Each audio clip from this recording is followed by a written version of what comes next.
Hey everyone, and welcome back to another CR build video. It's been 7 months since my last tracked a video, so I figured I would update you all with how the CR build is going and share some highlights from the end of 2021. After tracking the CR in mostly stock form for over 4 years, I felt that it was time to embark on the next stage of the build. The first thing I did was install the StopTech C43 front big brake kit. I cracked the lightweight pillar vane rotors on the C43 after my first track weekend. After a frustrating interaction with StopTech, they delivered some beefier aero vane rotors, which I have yet to crack after 8 events. The next thing I did was pick up 2 sets of non-staggered Rota Grids. I was specifically looking for a 10-inch wide wheel, and there simply aren't a lot of options out there with clearance for the StopTech C43 kit. In order to tune out the infamous oversteer that would be introduced by moving to a square setup, I preemptively installed a Carceps front sway bar. When it comes to power, I finally ditched the stock exhaust for a 70mm test pipe and a 70mm single exit exhaust. Even without a custom tune, I could feel the improvement in the mid-range, which was a delight. The first event was at Thunderhill West, running clockwise on Saturday and counterclockwise on Sunday. I set the S4 class record on both days with a 123.586 on Saturday and a 123.426 on Sunday.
Even though I set the S4 class record at Thunderhill, I was unhappy with how the car was set up.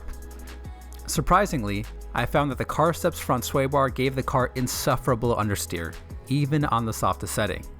So I swapped back to the stock front sway bar.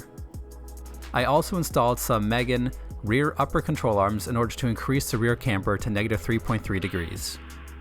With those changes, I headed down to Buttonwillow and set another S4 class record with a really sloppy 158.09.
With the latest setup changes, the car felt extremely balanced, but these new levels of grip exposed new weak points in the car.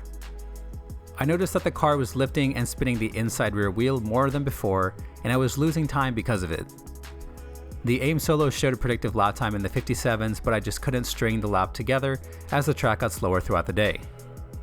Finally, I drove back up to the Bay Area and set the S4 class record at Laguna Seca with a 141.03.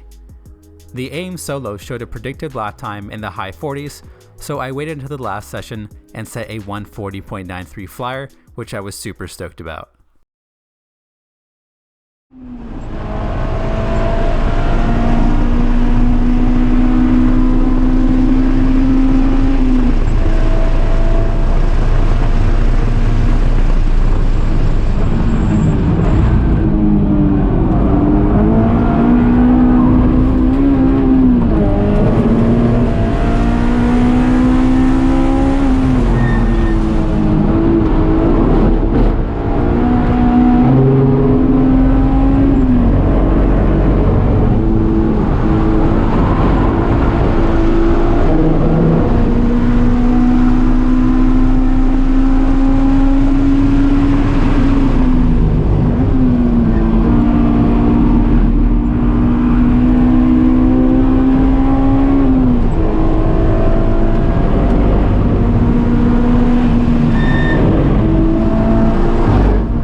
I'm happy with what the CR has done in 2021, but there is still some time left in the car before moving on to some serious aero. I think it would be fun to break into the 39s at Laguna and the 56s at Buttonwillow. In order to achieve that, I'll be looking at getting a proper differential, getting the car fully tuned, getting some lighter wheels, and possibly moving on from the stock suspension. Stay tuned.